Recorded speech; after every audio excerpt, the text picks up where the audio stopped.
রাজধানীর পর্বত হল সংলগ্ন এলাকায় শনিবার দুপুর ৩টায় নিজ কার্যালয়ে Bangladesh launch labour association bulkhead শাখার ঢাকা জেলা কমিটির পরিস্থিতি সভা অনুষ্ঠিত হয়।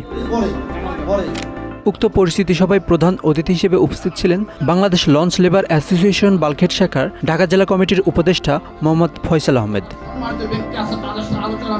আমার সংগঠনের যত শ্রমিক ভাইয়েরা আছেন তাদের ভালো মন্দ ন্যায় অন্যায় দেখার দায়িত্ব আমার। শ্রমিক ফেডারেশন আমাদের যে অ্যাসোসিয়েশন আছে লঞ্চ বাল্কহেড সমিতি, শ্রমিকদের সুবিধা অসুবিধা ভালো মন্দ ন্যায় অন্যায় বিভিন্ন রকমের তারা বিপদে থাকে, সমস্যায় থাকে, জাহাজের মালিকরা তাদেরকে ন্যায্য পানা দেয় না, দেখা যায় রাস্তায় চাঁদাবাজি, সার্বিক সবকিছু মিলাই যত রকমের সহযোগিতা আছে আমাদের এই কার্যকলাপের যতটুকু প্রয়োজন আমরা সেটা সহযোগিতা করব।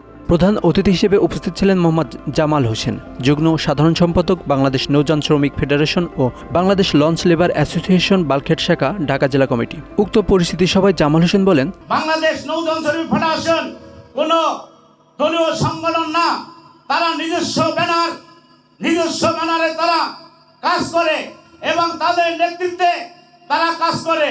বাংলাদেশ নৌযান শ্রমিক ফেডারেশন যখন এই শ্রমিকদেরকে দাবির জন্য আদায়ে কাজ করে তখন সকল শ্রমিক একত্রে ঝাঁপিয়ে পড়ে।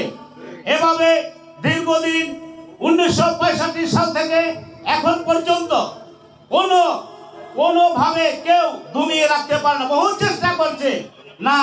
এটা নৌযান শ্রমিক যখন বিপদ হবে তার বিপদে আপদে কাছে থাকে। এছাড়াও উপস্থিত ছিলেন Bangladesh launch labour association bulkhead শাখার ঢাকা জেলা কমিটির নেতৃবৃন্দ।